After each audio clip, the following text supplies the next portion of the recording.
From Glitch HQ on Riverside Avenue in blah, blah, blah, blah. From Glitch HQ on Riverside Avenue in I'll Get Around to It, Minneapolis, this is Nice Games Club, the show where nice game devs talk gaming and game development. I'm Martha McGarry, and I make nice games. I'm Steve McGregor, and I make nice games. And I'm Arthur Crowe. I too make nice games. For this week's episode, our topics are space exploration games and gaming habits.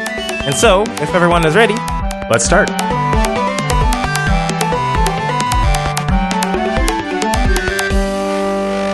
You want to do that one again? we should probably do it again. Huh? You sure? Well, I don't know. Did it work? You got all the words out. Yeah, sorta. We could edit it. I say onward. Yeah, we're doing it. Cool. This is Nice Games Club. The show we're doing. Now I can say it just fine. It's all that pressure from the music and stuff. Yeah, man, it's scary. Y'all ever done it before? I mean, we could try recording it without the music and then putting the music in later because it's literally on a different track anyway. Yeah, but that's like more work. And we like try to tune it with the there's cues and stuff, right? I think that's what throws you off is like you all these internal cues. Yeah, I that do it the in my theme song head. has. It's like You psych yourself out. Yeah. That's what happens. Also, I'm not an actor. I don't normally read from a script and stuff, except when I'm doing this podcast. Well, I mean, you're still pretty new to it. This is episode 106 of Nice Games Club. Okay, moving on. I wanted to talk about meta stuff. I want to talk about fall TV because it's fall TV season. I mean, just so we can waste our listeners' time a little bit more before getting into the topic. Basically, yeah. Well, I don't know. I really like the fall TV. You season. like TV. It's exciting. And so fall And I feel TV like- is like a moment where Yeah. like it all like more. There's comes all to you. these new shows and like Yeah. 3/4 of them are bad and you won't care about them, but like you still watch like the first episode. Do you do that? You do that thing where you try out all the new shows? Well, not all of them. Yeah. There's ones that you can clearly tell are like extra drama or something. Then I'm not going to be interested in that, but other people might. But yeah, I try the ones What that is are an kinda- extra drama?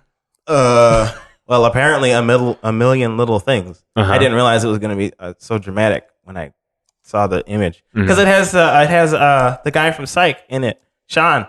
Oh, James Roday. Yeah, Yeah. he's good and he's good in it, but like it's just extra dramatic and stuff. It's just a lot. There's a lot of like things where like all these plot points are clearly going to connect together, and people are going to get like upset and stuff, and you can tell it's just really specifically leading up to this point, and you can see it a mile away, and it's just that stuff is. I'm not in for that. Right. You preferred he had like a partner and then and heard it both ways. Right.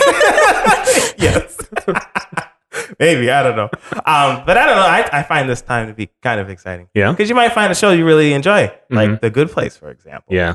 I'm not going to talk about spoilers. No spoilers. Ever. Nope. Never spoilers. Martha's not cut off. But it's a good show if you haven't seen it. It's real great. such a good show. It's extremely good. Like not only is it funny, but like it's like about something, Yeah. which is hard for a comedy to be, which Yes. is really exciting. That's like the only show I'm excited about this fall. Like, everything else is like whatever. I'm not excited about any of the shows. I'm Yeah. just excited about the possibility that some of these shows could be really good. Okay. So I also, this morning, I watched A Million Little Things. Again, it's extra dramatic. Mhm. I might watch another episode, though, because it wasn't bad. They hooked them, guys. They hooked them.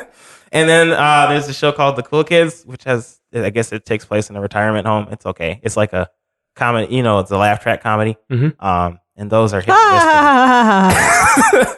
Right. And then I watched I Feel Bad, and I didn't really like that show very much. Mhm. It's about a woman who has a family and like Feels bad all the feels time. bad. Like all And- of us. And they feel focus all on the like time. particular, and they focus on like particular aspects of why she feels bad at this moment. And actually, she works at a gaming company. Mhm. She's a video game developer. She's the head artist. But like all of the people in the video game company are terrible people. So maybe don't watch that one. And then Single Parents, that one's good. It's just about single parents, a group of single parents. Mhm. It's funny though. Yeah. That's a good one. I tend to find that the premises I get the most excited about are the Yeah. shows I'm most disappointed in. Oh yeah. And so Yeah. I don't get cynical. It's hard for me to get excited, but I have a TiVo, and suddenly my TiVo fills up with all the returning shows. And there's a kind of like I could sit on the couch for 4 hours tonight if I want to. Yeah. Like, there's a kind of a nice feeling about all that stuff coming back. Right. Yeah. I don't necessarily watch the premieres like when they premiere, but I will watch them sometimes like 3 or 4 weeks afterwards. And then I just have a bunch of stuff. And if I really like it, then I can binge watch it. Then I got to sit there and wait for the next episodes. But it's all par for the course. You people on your TV. Well, Martha, you listen to just a ton of podcasts, right? That's true. Yeah. That's true. Well, and I also watch TV, but just way later. Like I've just finished season 2 of The Good Place. Really great, you guys. Wait, you just finished season 2? Yeah, they just put it on Netflix. Oh, well then you're all caught up. Yeah. Okay. Well, no, they've released a bunch of the third season, haven't they? Just no, one the first episode of the third season aired like 2 days ago. Yeah, well, still spoilers, you guys. Okay. Every episode. Oh, you're not going to watch any of that for a year. Yeah. Yeah. You guys have to come over to my place on Thursdays and we'll watch it together. Ooh. That invite goes out to all of you listeners. We'll just pile you all into my apartment. or just set up a stream of us watching the Oh boy, I'm sure we get in trouble for that. Space. The final frontier. These are the voyages of the Starship Nice Games Club, our continuing mission to explore strange new topics, to seek out new techniques and new game engines, to boldly go where no podcast has gone before. Oh, you should see the smile on her face. Yeah, that's wonderful. It's great. Well executed. Thank you. That's beautiful. I wrote that while you were talking about TV shows. So we're going to talk about space games, which I can't believe we haven't talked about before. Like I had to look back in the archive to make sure, because you did a whole thing on Star Trek games. I was going to say. I know, but that was. But that's not really the same thing. Yeah, I wasn't there for that, so it didn't count. Well, and also it wasn't about space like games in general. Yeah, we're going to have to do another Star Trek thing when you're here, I think. Right, so I can. So it counts. Yes, right. Stepped into that one. I did. Dang it. Especially because like all these new Star Trek things are about to happen. Now we're going to start talking about Star Trek.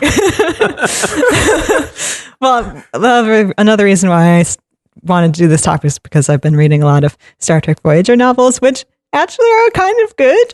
Like sometimes better than a lot of times better than the show was. I like how you have to sort of apologize for it. I'm going to apologize. They're great. So I thought we'd talk a little bit about some of the history of space exploration and trading and fighting games, because they go back like way back. Really? Yeah. So like on computers that you will probably have never heard of before. At least unless you're Dylan, because I was like, did you know about all these? And he's like, oh yeah, I haven't known about. It's like, how? It's like, I play Elite Dangerous. You know these things if you play Elite Dangerous. I was like, okay, that's fair. Sure. So speaking of Elite Dangerous, Elite, the game that it's based on, it came out in 1984. Oh, okay. And it was one of the first like 3D space games. It's all vector graphics, but it like super revolutionized how people thought space games could be. And it was released on the BBC Micro and the Acorn Electron. Okay. What? Did you know that the BBC, as in the British Broadcasting Corporation, made a computer?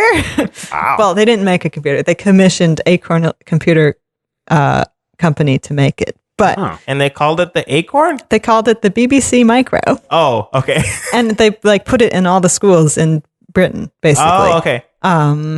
Yeah, it was for the BBC Computer Literacy Project.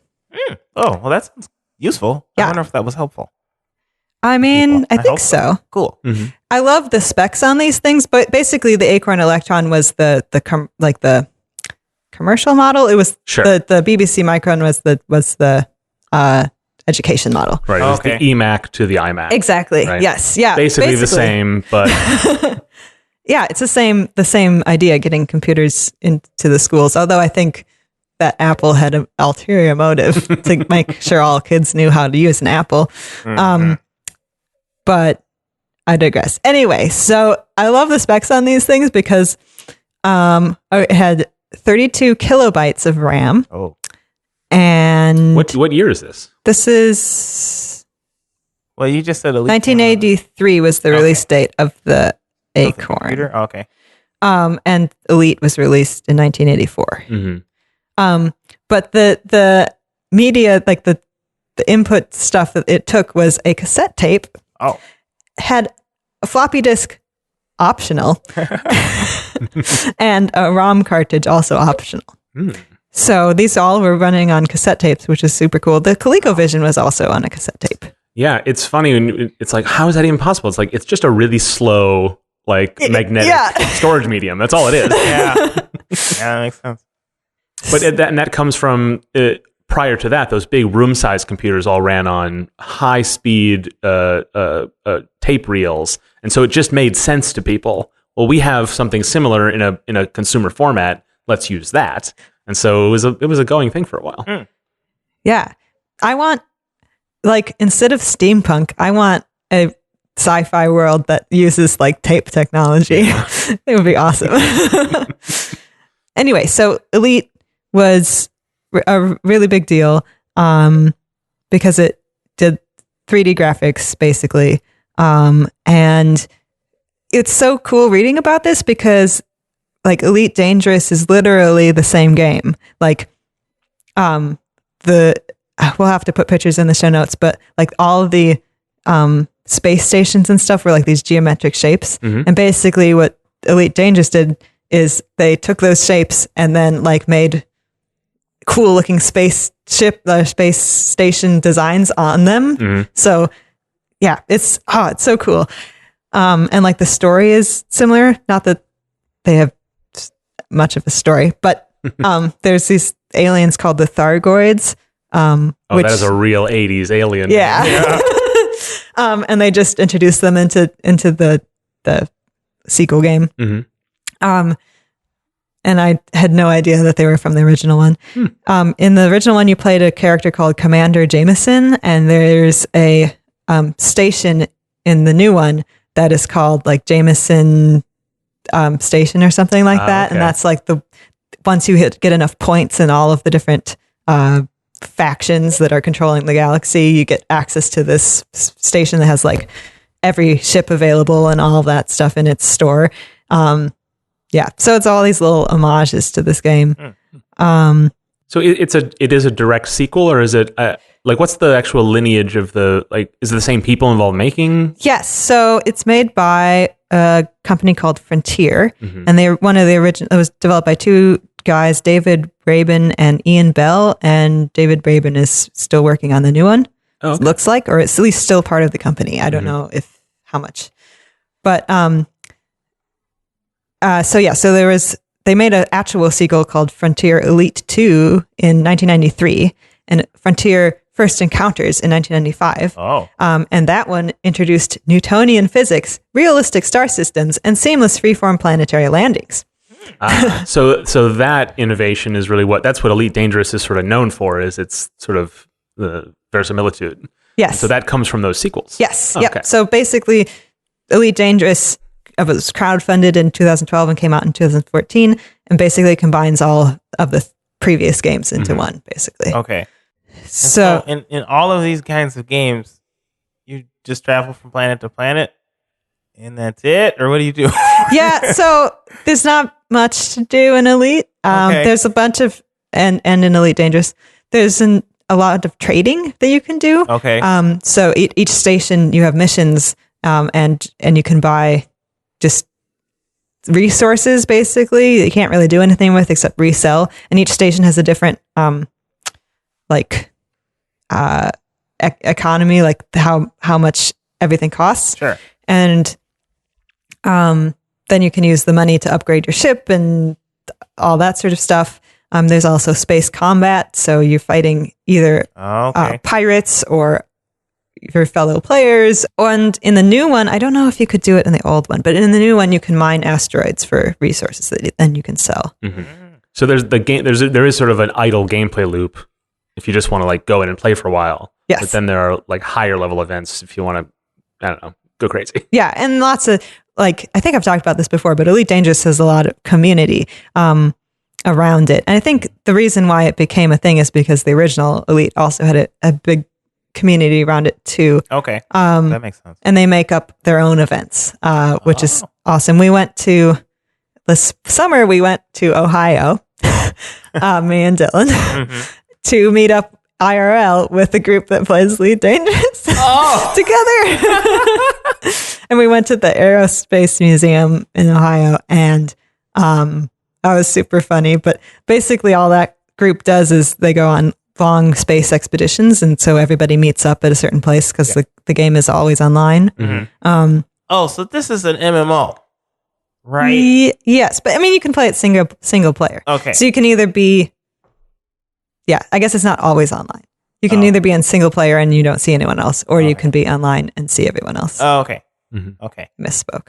But yeah. So I read recently about Elite Dangerous that there's so much role playing that goes on. There's even a group of people who's I think they're called the Fuel Rats. Yes. Oh, the Fuel Rats are so cool. Yeah, tell us about that. Okay, so the Fuel Rats are this group of people who decided that they wanted to like be good people in this universe, and basically you can go on their Discord or message boards and say like, "Help! I'm out of fuel." Because what happens in the game is you have a certain amount of jump range. You can hyperspace to stars. And you have this thing called a fuel scoop. And I just love the onboard computer. Fuel scooping. She's just so funny the way she pronounces everything. Anyway, but only certain stars you can scoop fuel from. So if you happen to accidentally jump to a star that A, you can't fuel scoop from, and B, it has no like space station surrounding it, then you're trapped. And basically you'll just sit there until your oxygen runs out. Oh. Because that's kept track of also. Yes. And that the life support systems are based on your fuel also. So this group, you go on there and you give them your coordinates in the galaxy, and they dispatch a fuel rat to you who has a ship with a large jump range and also a large cargo bay capacity. And they fill the whole cargo bay with fuel, fly out to you, drop it in front of you, and then you go over it and you get the fuel, and then you're rescued. Oh. And it's awesome. Yeah, that sounds awesome. Okay. I could see myself doing that. Because then you just get a call and like, oh, shoot, I'll just go and do this thing. And then it takes, how long does it take to get from planet to planet? I mean, varies, right? Varies It varies? significantly. Okay. So sometimes, like Dylan will be sitting there for like 10 minutes sometimes to get out to a like space station that happens to be really far from the star, which you can't jump to. You have to do super cruise, which is the next one down. It's like being at impulse speed instead of warp drive. The thing I read about was a 48-hour rescue mission where somebody wanted to do a thing where they wanted to take cargo and just go toss it out at the edge of the galaxy. Like it was like a fun thing to do. And they did all these calculations. So they only had enough fuel, like jump fuel, to get back one way, but they had to use normal fuel to go there or something. I don't know all the rules. But they took a 2-day trip, did their thing, and realized they were just shy of what they had. And they had no standard impulse speed fuel left. So they were stuck out there 2 days from anything, like 2 real-time days. And so they contacted Fuel Rats, and they it's like a thing that's seen in Apollo 13 when they're trying to get the square thing into the round whatever. Yeah. I feel like that must have happened. And they sent out that they did it. They sent out that it was a 48-hour rescue mission. Like that seems what a cool thing to do in a game. Like they have an intensive to be a fuel rat, you have to go through all this training and stuff like that because they don't want people to grief people who are. Oh yeah. So you have to go through a pretty long process to psychological testing. Yeah. Dang. And you have to go along on some missions to see I don't know. It's pretty cool. Yeah. I love it. It's just it's so neat. Yeah. That's unique about this genre of game is that it tends to have a lot of community created infrastructure, community lore, governments Yeah. Like No Man's Sky is full of that too, right? Yeah. And of course, EVE Online. Right. is Isn't there a book literally about like the history of EVE Online? Oh yeah, I think so. Yeah. Yeah, And it's just like the first 3 wars or something. Right. It's still happening, y'all. Yeah, this weekend I read about a formal cessation of hostilities treaty between 2 factions in EVE Online. Oh, dang.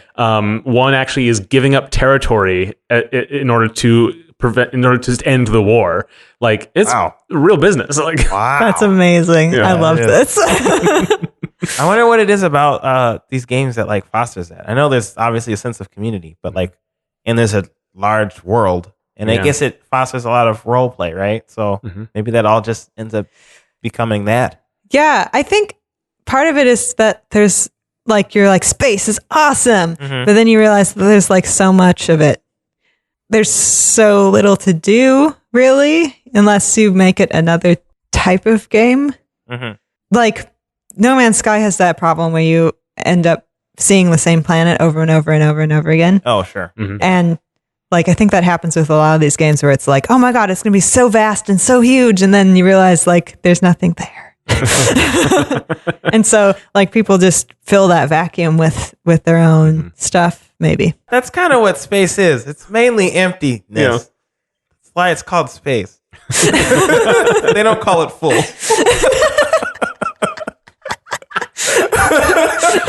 wow.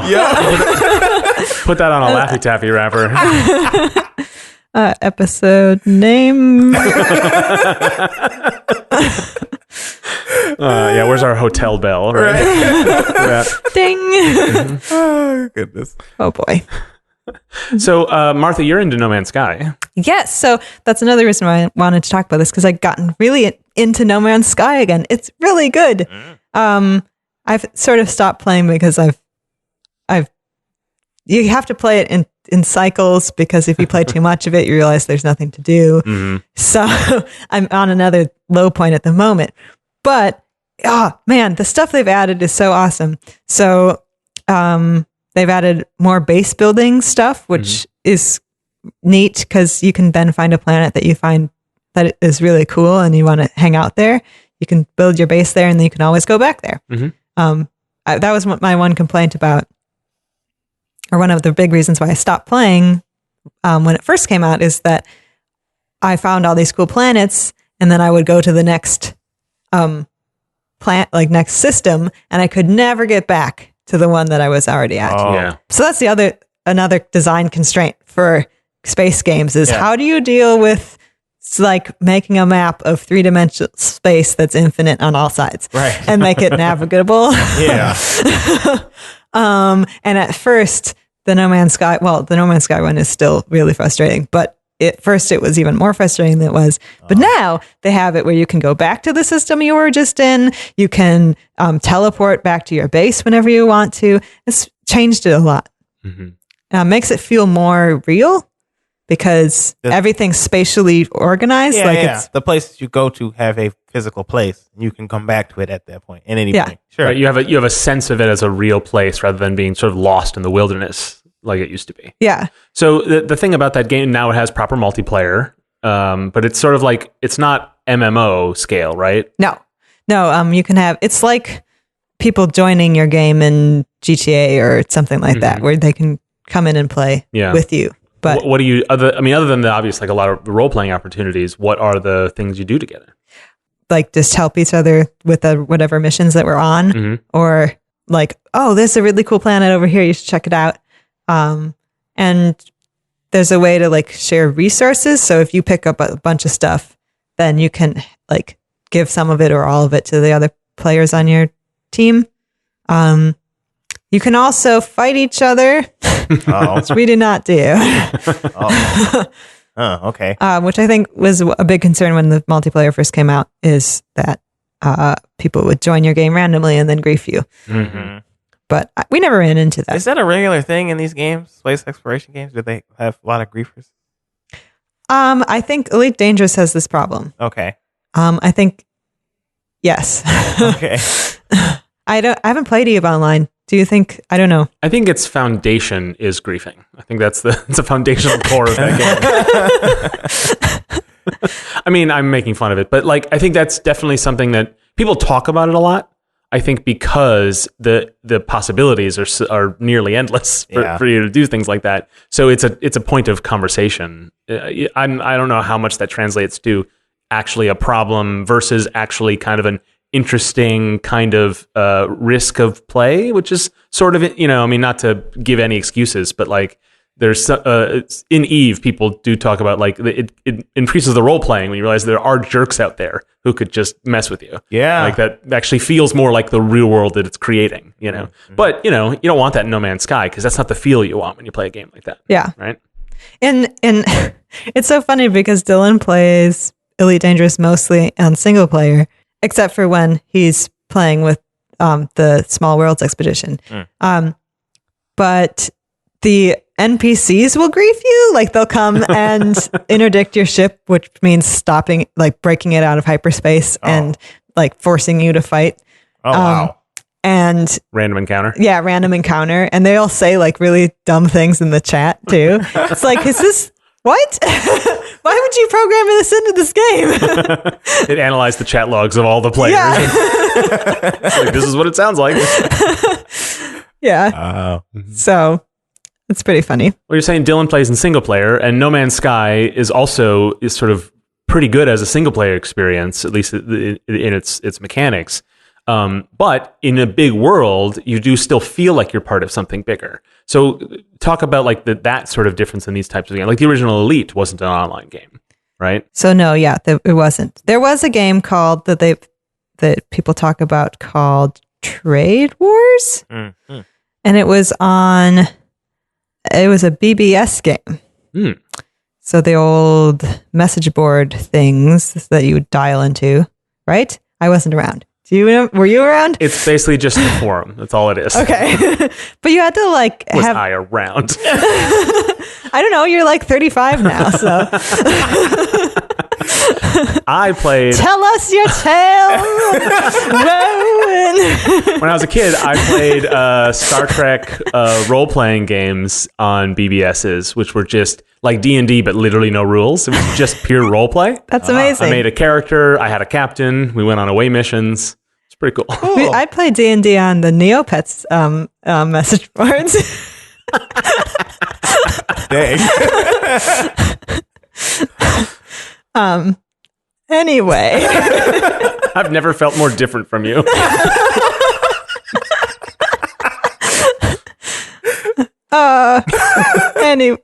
Okay.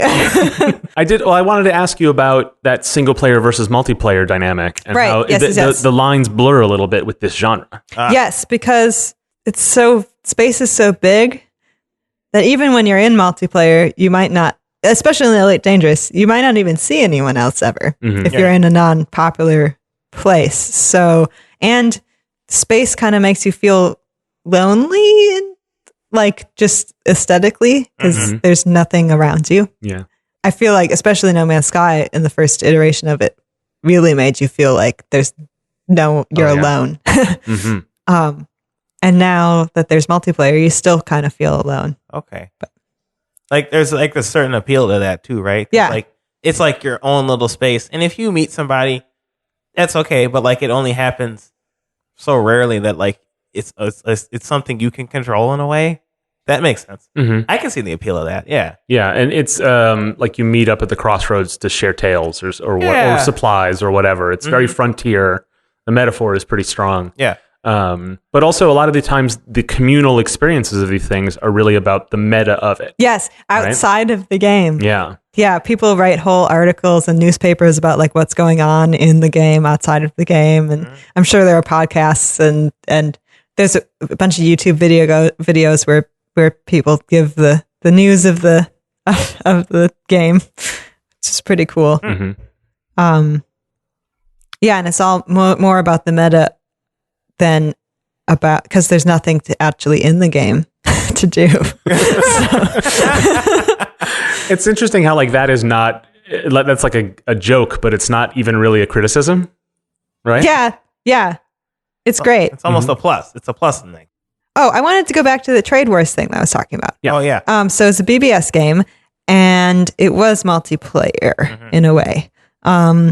because it was open source at first, there's lots of different versions of it. But basically, what happened was players played as a trader in a galaxy with a fixed set of other players, either human or computer. Players seek to gain control of resources, usually fuel or food and equipment. So that was one of the first multiplayer space games that influenced a lot of the future ones. Mm-hmm. So the next one on the list of notable space exploration-y games is called Wing Commander. Okay. Yeah. And the first one came out in 1990. Mm-hmm. That's the year I was born. Those games were famous for, I'm just going to let that blow by. Those games are famous for having those live action video elements Yes. and being very narrative. Okay. Have that spirit of exploration, but they were very different from the other games that we've been describing up to now. Yeah, that does sound different. I mean, there's like It was Mark Hamill's third most famous role. Really? That's awesome. I was after Luke Skywalker, the Joker, and then whatever he was called in that game. I never played that. it's a very famous role he's in. Yeah. But it sounds like that one like gives you like purpose, I suppose, in a way. Yeah, it has a campaign, Right, yeah. The way I understand it. I mean, I never played them. Martha, sounds like you were too young. Although they were like 5 or 6 They sequels. were, well, yeah, they were apparently, the last one was released in 2007. Yeah. Oh my. So, Ring Commander Arena. Mm-hmm. That might have been a So, spin-off. I don't know. Looks like it. That seems counterintuitive. Why would you have an arena in a space exploration game? It was more of a, sounds like it was more of a combat. I think it was space like a combat. dogfighting simulator. Oh, okay. Yeah, yeah. Because that game had a couple, like there's a narrative component, there's Yeah. an exploration component, there's a Yeah. dogfighting component. And that, of course, is the creator of that game went on to make Star Citizen. I say make. It's Make in quotes. to establish the Star Citizen Corporation is really what it really is. But and the idea is a space game that can be all things to all people, and it includes all different types of things, including first-person shooter component and all of that stuff. Okay. But so neither of you played Wing Commander. No. You just sort of heard of it or whatever. Yes. Sounds like a thing. I knew there wasn't there a Star Wars version of Wing Commander? I think there was. I wouldn't be surprised. X-Wing. There were a lot of Yes. It was something like that. Yeah, there were a lot of imitators because it was a very, very popular game, and so I wouldn't be surprised if a licensee was like, let's get in on that, especially because how inspired by that it was. I didn't play Wing Commander because it's very military sci-fi, and sure. that just turns me right off. Like, Yeah. I'm like- well, it's really funny because a lot of like how this combat works is so flight simulator, like dogfight, Yeah. like World War II dogfight sort of things. And it like doesn't even, some of them are like have physics that are not correct. That For explains space. that explains the campaign aspect of it then, huh? Because like there's combat and stuff, so like you can go through a narrative and yeah, there's Defeat things. there are factions to fight against and all that, and like that's perfectly fine Right. for a game. What I mean by military sci-fi is I mean like army in space, like with the pins and the green vest and like that, those accoutrements, like that aesthetic is what I'm getting at, more so than the mechanics, which, I mean, a lot of, games have shooting. It's a thing. Yeah. I don't have a particular objection to that, but Right. the sort of like the draping it in the sort of honor duty, like join up soldier, like that kind of stuff. I don't like that at all. And Wing Commander was just dripping with that stuff. And Star Citizen is like ever more so. Have you played don't they have like some sort of alpha version out or something? I think years ago, when it was still considered just late, and, I played the sort of they did like a public demo. It was a very short. It was long ago, so I'm sure that what it looks like now is very different from what I ever experienced it as. But yeah, Star Citizen, for people who don't know, because it's not like a simmering story. It almost feels like it happened long ago because it did. But the creator of Wing Commander wanted to do another big space sim game and kickstarted it, and then Got $1 million. got a ton of money, and I think actually on Kickstarter, I think that's where it was actually on, and that's only sort of interesting because then after that campaign, they had a bunch of delays, and we're going to add a first-person shooter campaign, and we're going to have a multiplayer dogfighting and a persistent universe, and like everything. It was basically Halo plus Elite Dangerous plus Wing Commander, right? It was all that. It's going to be all of that. And promises, and it kept getting added to even after the campaign was over, right? Uh-huh. And so when people were like, wait, what the scope creep here? They said, okay, well, what we're going to do now is on our own website, you can give us money. And so they've just been running crowdfunding in perpetuity since then. And it is the most crowdfunded anything ever in the history of man. Like, it's I don't have the numbers in front of me, but it's very high. You can certainly look it up. And the thing about it is, I'm very cynical about it. People have spent tens of thousands of dollars on content in that game. Mm-hmm.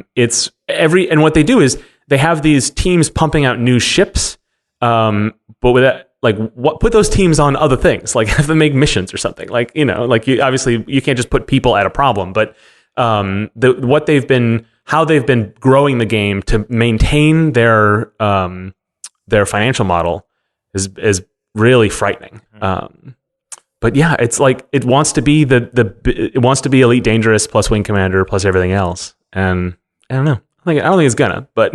Like, so warning out there for all you wanting to make a space sim, I guess. Don't try to put too much in your space. I don't know. Mm-hmm. Yeah, I feel like a lot of space games end up over scoping, probably because space is so big and stuff. But like, no matter. that is an easy excuse, but I like it. Yeah. I mean, I don't know. It feels like because there's so little to do, but so much to do, so much possibility that people tend to try to put it all in there. Like No Man's Sky had that same problem where they overpromised and stuff. Or not overpromised, but yeah, they just didn't have enough time before the release to put all the stuff in that they wanted to. People had however it happened, they had the impression there was more to it. Right? Yeah. And there now is. Mm-hmm. Go play it, guys. So Martha, if you're going to make your big space game, how do you avoid overscoping? Oh yeah. How big is your space? How big is your space? Well, yeah, that's the thing. It's like I feel like I would want to make a space game that's a little bit more limited, I guess, where you can go, because I want more story, like more that you're focused on a little piece of the space. Like a lot of Star Trek, I guess, is like, here's what happens when you go from here to here to on the planets that you find in between. Yeah. And they're all interesting and different people that you run into that are actual characters instead of the same one procedurally generated over and over again. Mm-hmm. So that's what I would do is maybe, I don't know how you would do it to make it still feel vast and huge without. I'm with you. I mean, certainly as an indie developer, there's only so much ambition you can have for something like that.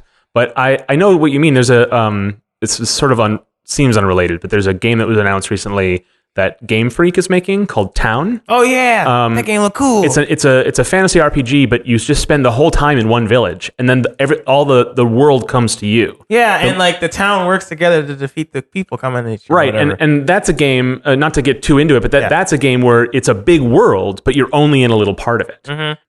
If I were to, I would want to be an Interstellar Post person. Yeah, just delivering mail. Yeah, just going from planet to planet. And like making sure that you keep your fuel quota such, because it's costing the agency money. Yeah. So you have to plot your routes, and like, cool. Sometimes you have to transport dangerous or suspicious packages, and then maybe on the way you open them, take a peek, create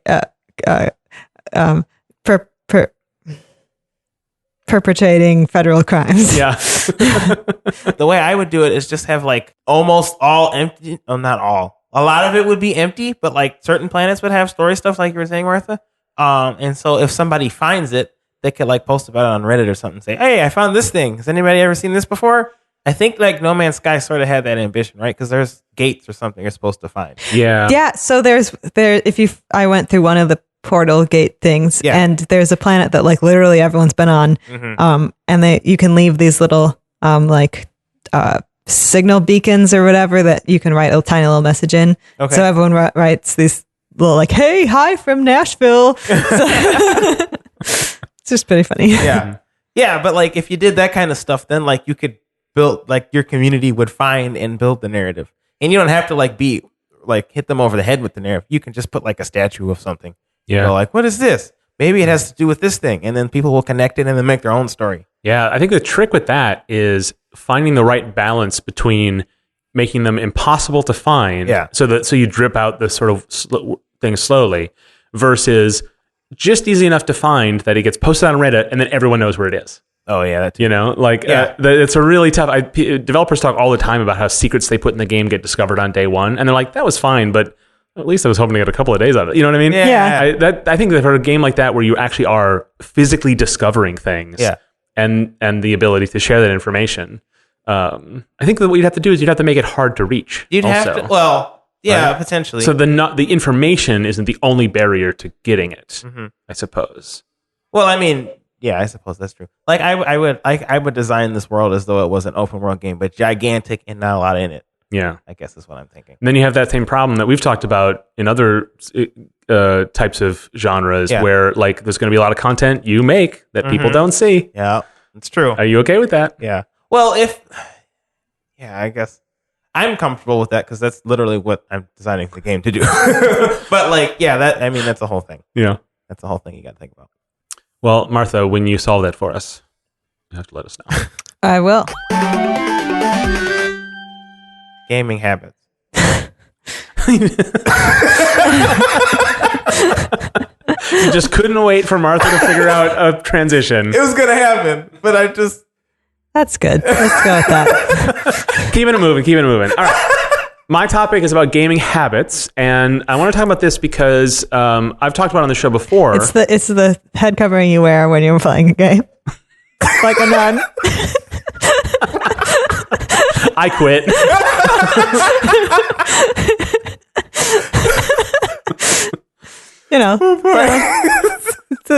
Never mind. Oh man, okay. This is what happens when you don't let her find it in her own time. Sorry. I've ruined the podcast forever. Oh man. Okay. So I want to talk about gaming habits just generally. Because I've talked about on the show before, like how sometimes I feel like a little self-conscious that like I'm not a huge gamer. Yeah. Right. But I mean, that's also a total. It's a thing I feel. It's not even true. Like I have all the systems. I play dozens of games a year. Right. And I'm keeping up on game. Like I as much a gamer as anyone would see, but I see other gamers like really go up and beyond, like modding Skyrim, for example, like, or spending a ton of time in No Man's Sky, a game that doesn't have an ending, which gives me an excuse to stop playing it, So, and recently I played Spider-Man. Yes. And I talked about it on the show. Spider-Man. That one. In case you were confused, right. The other Spider-Man. Yeah. So I gave my first impressions when the game came out a couple weeks ago. Yes. But I started that game and finished it and 100%ed it on hard in 6 days. Dang. Which is not a thing that's normal for me. That's not a thing that's normal for most people. That's very impressive. He says after finishing Optica. Well, that's the other thing is, coincidentally, the weekend before, I 100%ed Optica. Yeah. The puzzle game that Gravik just put out that you should buy. It's available now on iOS and Android. Anyway, buy Optica. It's super good. Yes. It's a puzzle game for mobile. And I was just thinking like how normally I'm not the type of person who will 100% a game. Right. But I am definitely the type of person who, when I have a game I like, I will be all about that game. Yeah. Really, like for a little while until I like exhaust it, whatever it is for me, feel like I've exhausted it. Yeah. Most of the time that's beating the campaign, right? Which is why I don't play a lot of persistent games. I don't play a lot of online multiplayer games because those don't have, nothing tells me I can stop playing it. Mm-hmm. And so I fear I'm just never going to stop playing it. And when I was younger, I could do that, but because I had time to waste, but I don't have time to waste these days. Yeah. But neither do you guys. No. But you still do it because it's actually not that hard. It's just, I think it's harder than it is, I think is what's really going on. So I want to talk to you guys about your gaming habits and about how, like, as a developer, as a game maker, like how obligated do you feel to be, like connected to either gamer culture or like a game literate in a sense? Sure. I feel, because I'm doing this podcast more, that I have to be playing games to know what's going on, more than being a game. But also being a game dev like makes me feel like I should be playing games just to know what's out there and get ideas and, Yeah. and stuff like that. So kind of a conflicting feeling because when you're playing games, you're not working on them. So Yeah. Oh yeah. yeah, so there's that whole thing too. Yeah, I feel like I work kind of similar to how you do, Mark, in that like I will, if I really like a game, I will play that a whole bunch and then stop playing it and then move back to Skyrim or whatever else. I did that with Nier Automata. Remember, like that one night I played it till like 5 in the morning. And then woke up 3 hours later to go to work. Yeah, that was the thing that happened. So yeah, I'll just like burn real hot and then beat it and then I'm done with it. Yeah. Yeah, because I feel like that's that. I don't know. I guess that's just how it works for me. Unless it's a fighting game or something, then I can get into it. But Yeah. like I can stop whenever because those are 5 minutes. Uh-huh. I can just play it. I can stop whenever I want, you guys. I've heard that before. They have exit points. I don't necessarily use the exit points. Sure. But yeah, I think that like in the past, yeah, when you have so much time, you just play games all the time. But I keep up with news because I like read Kotaku and I follow people on Twitter and whatever Yeah. else. So that's how I keep up with it. I guess I don't feel the pressure to like play new games that often because most of the time I don't want to. They don't interest me as much. A lot of them seem to be like open world games and they would take up too much of my time. Right, I just right. don't want to deal with that. So It's interesting. We do seem to our habits cross in some areas, Yeah. but in others where I do tend to want to play. If a game I'm a little excited about, Yeah.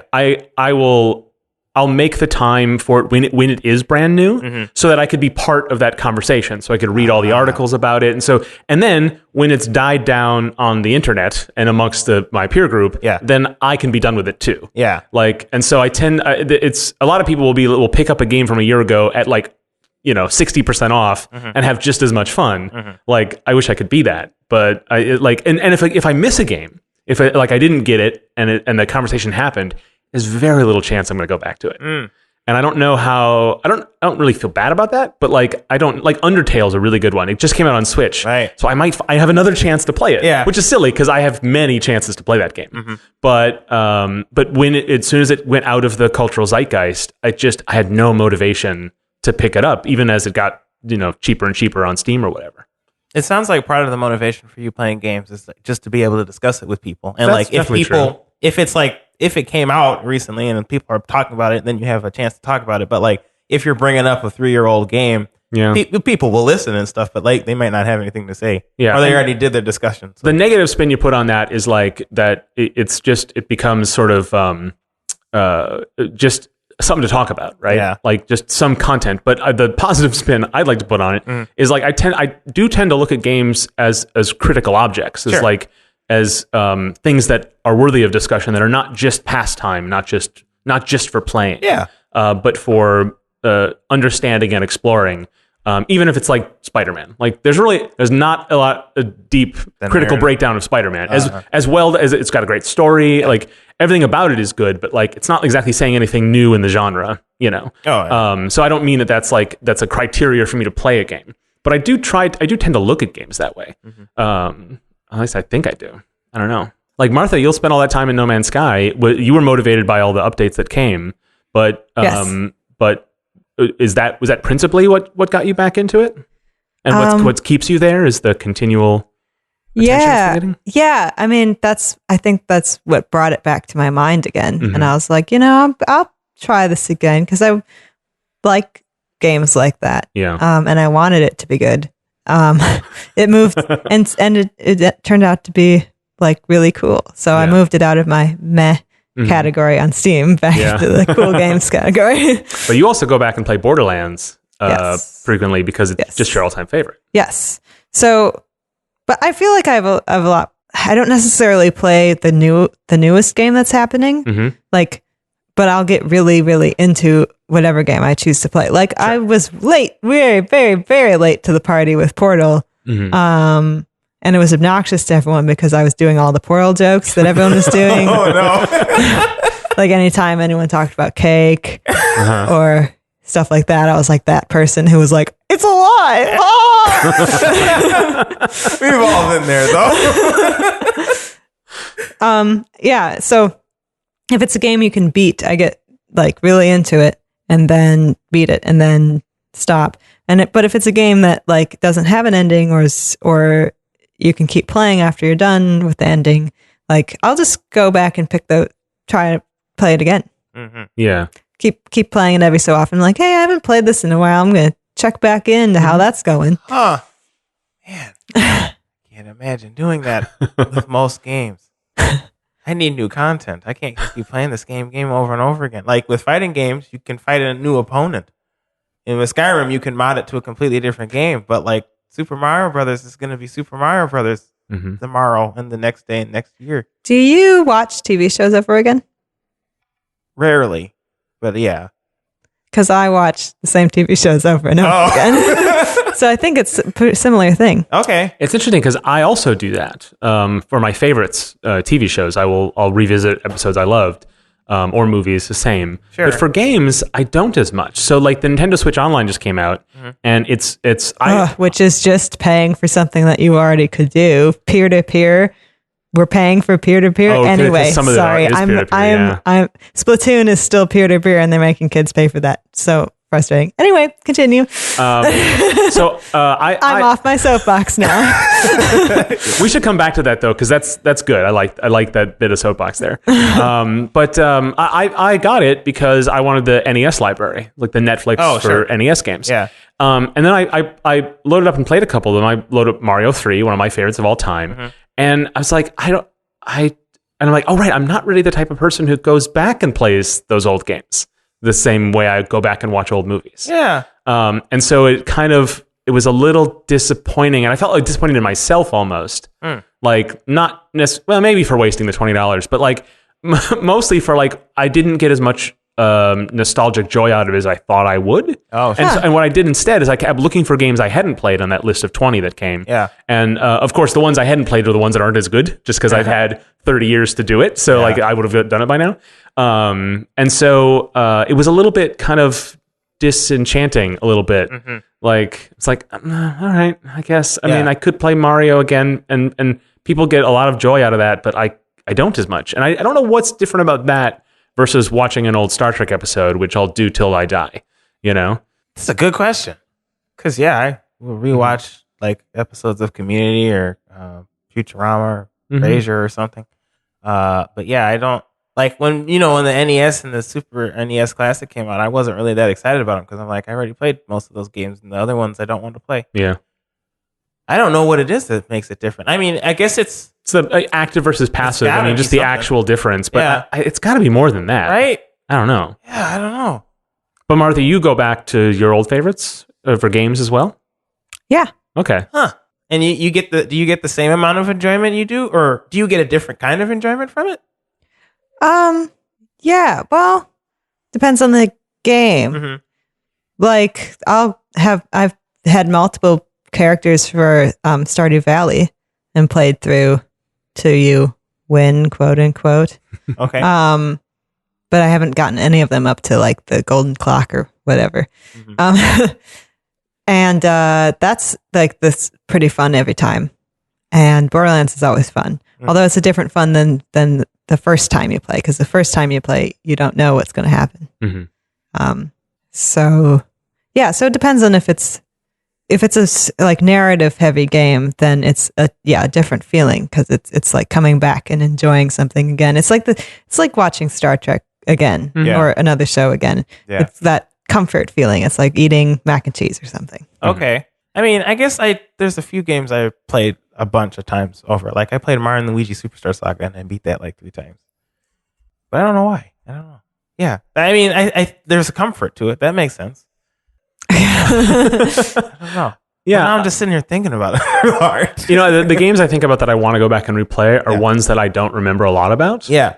Or games that were so big that like that really they don't, it doesn't all hang in my memory. So Paper Mario 1,000 Year Door is one that I will sometimes describe as like my favorite game of all time.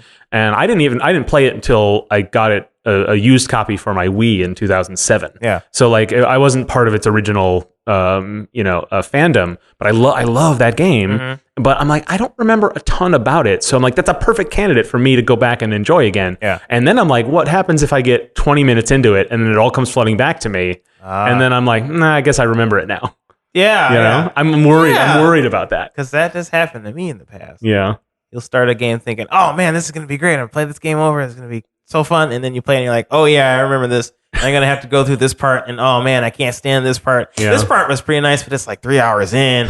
So yeah, like that happens. You know, that comes down like, I guess a really quick way to know if you're like one of us or like Martha is just telling someone like if they ever play like a New Game Plus. Yeah. Because it's kind of an immediate version of that. Right. Yeah. And it does not appeal to me in any way. Like I don't like have all my upgrades and go back to level 1. Like if I just wanted to do this thing immediately again, I would just watch the cutscenes on YouTube, I guess. Yeah. I don't know. Yeah, I would only do but it if people there's quite new like content. those modes. Yeah. You know? Yeah. I'm trying to think if I've ever played a New Game Plus. Because with Borderlands, there's New Game Plus. But I've never actually gone into it yet because then I'm replaying the game for the first time with all the other characters. Mm-hmm. So, and I want to keep some okay. characters at certain levels so I can play with people who are just starting to play the game too.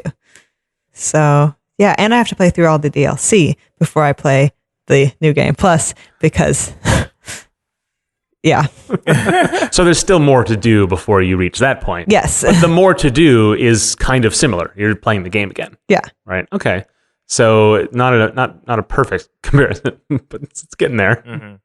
Yeah. I'm trying to think if there's any other games that I actually New Game Plus. I don't think so. I don't know. It's a really good question. Yeah. I don't think so. But I assume it's similar. Yeah. Okay, I want to talk a little bit also about another sort of thing that inspired me on this topic is there's Rami Ismail gave us talk in 2015 where he said sort of provocatively, he's like, I'm a developer, I'm not a gamer.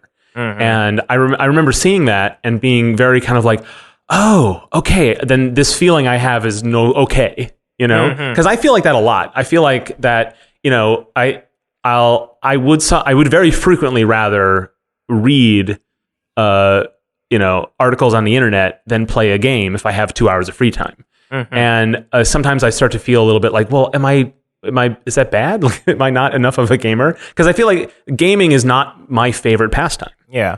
And I don't know, I don't think that's a problem. No. But like, I do wonder what that does to me as a developer. Like in terms of like, because there are people I talk to in this community who have this incredible familiarity with certain types of mechanics because they have a lot of experience with different types of games that I don't have. Yeah. And I'm of two minds about it because sometimes I think like, oh, having a lot of that knowledge, it's like being well read to become a good author. Yeah. But at the same time, very frequently, the best novels are by first-time novelists who don't know what they're talking about. Like, so it's not. There's no really correct answer to it. Both paths can work very well. Yeah. Like one is not even better than the other. They're just different. Yeah. But I do think about like what's the best for me. And like in another world where I was like playing Destiny all the time. And like really into online card games. Yeah. Like what, would I have, how would that change me as a developer? You know? Like how do you, because you play Skyrim all the time as a pastime. Yeah. And how does that? I mod Skyrim all the time as a pastime. Okay. See, you're qualifying it so that it sounds less pastimey. So. No, I mean like I don't actively play the game as much as I really should. Okay. For as much as I mod it. Okay. Well, maybe that's not the best example. But I do like, I will play games. I will opt to play games oftentimes instead of, definitely reading books. I don't like reading books, but like, or watching TV or something.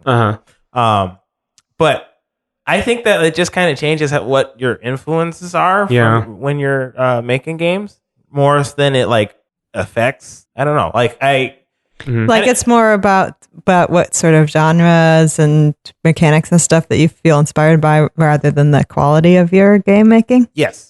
That's a really good, that really hits for me because one of the things whenever I talk with someone like brainstorming game mechanics, I'm much more focused on the closer it can get to checkers, the happier I am. Yeah. And like maybe chess is a better example. I didn't want to to go, the closer you can get to Go, where there is one rule, Yeah. but it is incredibly deep and complicated. Yeah.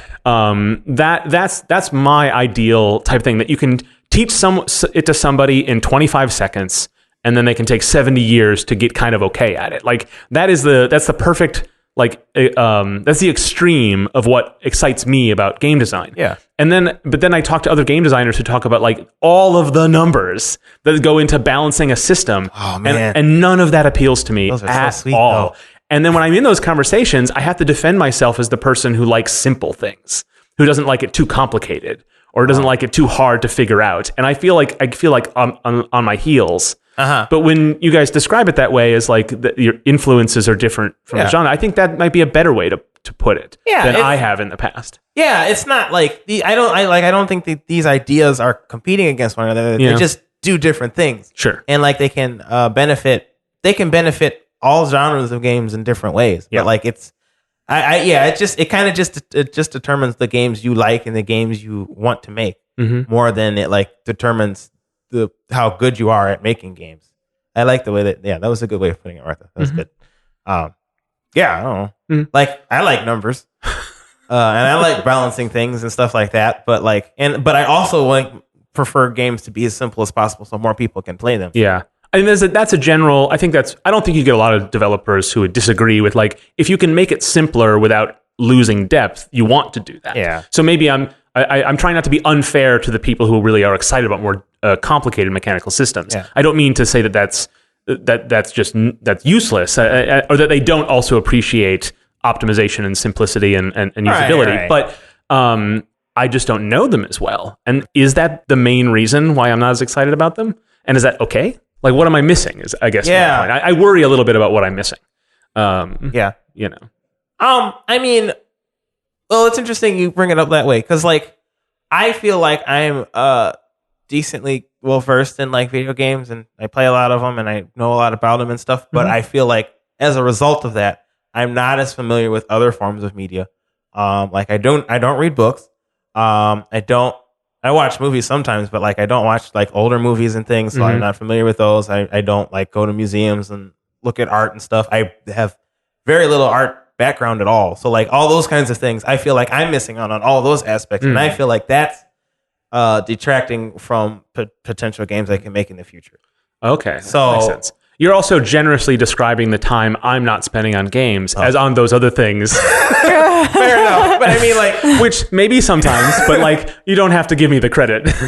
But what I'm saying is that, like, because you have, I feel like I'm more laser focused in aspects of things. Yeah. And as a result, it's harder for me to see broad picture things or connect other things together to this thing. Sure. And like, I'm kind of trying to work on that, but like, I guess there's a strength to that too. Yeah. And I think we're on the opposite of this, because I'm very much a holistic thinker. I tend to think about systems rather than pieces. Yeah. And so, but I do worry about what I'm missing by not drilling down and taking a look at that piece. Yeah. Just as you're a little worried about not expanding out and seeing the system. Right.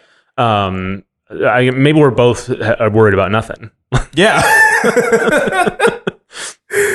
Yes. I hope. Oh, perhaps. Yeah. I mean, Martha, where do you, if we're going to make that a dimension, where do you fall on it? I feel like I'm so interested in so many things that I don't go in depth in very many of them. Okay. Like I'm playing music and I read books and I go and draw at museums and I play video games. And I make video games and I talk on a podcast and I'm interested in bugs and linguistics and all these different things. And I just go from one to one to one. And if like Dylan is also like that. And so we both have talked before about how sometimes we envy people who are just into one thing. Yeah. Because we would be so much better at the one thing than we are at any of the things that we're interested in right now. So yeah. No, I think we feel pretty similarly in that way. I really have to, if I'm working on something, I really have to tell myself, because it's not just big, broad topics. It's specific things. If I have like 3 little projects in the hopper, I have to work really hard to work on them one at a time and not try to work on them all at the same time because I always want to do that. Yeah. And it's real. And I have to like, which is this year we're making Widget Satchel. Right. I had to be very hard on myself to put Metro Nexus aside and not also try to work on that. And that was really hard for me. Yeah. And I think that is a similar attitude to this of like wanting to do a bunch of different things, and that it's why it takes me. It's a little harder for me to value all the in-depth knowledge of things like hit stun in a fighting game. Sure. Like I just don't see the value of knowing anything about that. Yeah. You know. It's interesting because like I've always felt like I would always prefer to be an expert in one specific thing. Yeah. Because like then I can just get real good at that thing. And then I don't have to focus on a bunch of other stuff. But like, because I'm not focusing on a bunch of other stuff, Yeah. I'm not going to be as good at that one thing. Because you knowing about other things can inform your ability in this other thing. Yeah. So like, It does seem So like there's no way to get it right. Maybe it's always the grass is greener on the other Yeah, side. I bet that's true. Yeah. One of the things is people will say sometimes is a common trope in science fiction stories that someone's granted immortality and then after 1,000 or 2,000 years they get really bored and then they have this kind of like blasé attitude and it's a curse more like no, there is always going to be something to be interested in. Yeah. Like it would that irony is really attractive to a writer, but like I don't buy that for a half second. Yeah. Like if I had all the time, I would feel so less guilty about what I'm spending my time on now. I would feel much more comfortable setting something aside because I can get to it in 300 years, you know? Whereas now I always feel like I've got to, and so it's hard for me to get really in depth on those things. And so as a consequence, like what kind of fighting game could I make if I don't know anything about hit stun? You know? one that doesn't pay attention to hit stun. Well, Breaker. and that's the thing. Well, is that okay? Like, and that's the thing. I that's what I tell myself. That like, then that's just as good. Yeah. And then I get into conversations with other people, and they say like, well, no one's going to play that game. Like, you know, and I'm like, well, I don't know if that's an important thing. It's not. Well, it's not unimportant. if like literally no one plays your game, maybe that's the point of the game. I don't know, but like I don't know where I'm. Shoot. I was gonna say something, but like then I got in my head about it. I don't know what I was gonna say. Well, that sounds like a great note to end on. Yeah. I do feel like we could go back and forth on because I'm starting in my mind. I'm starting like I'm going to mention the nature of art. I'm like, no, that's outside the scope of this topic. Yeah. We'll come back. Yeah. That's our show. If you haven't already, subscribe to Nice Games Club in your favorite podcast app and be sure to give it a good review if you liked it or are nice like us. We really do need to know you're out there, so leave a review and tell all your friends too. We also want to hear directly from you, so follow us on Twitter and all the other things at Nice Games Club and email us at contact@nicegames.club. Lastly, you can find out more about the show and your nice host, as well as get all the links and show notes from this and other episodes at nicegames.club. So until we start again, remember to Play nice. And make nice.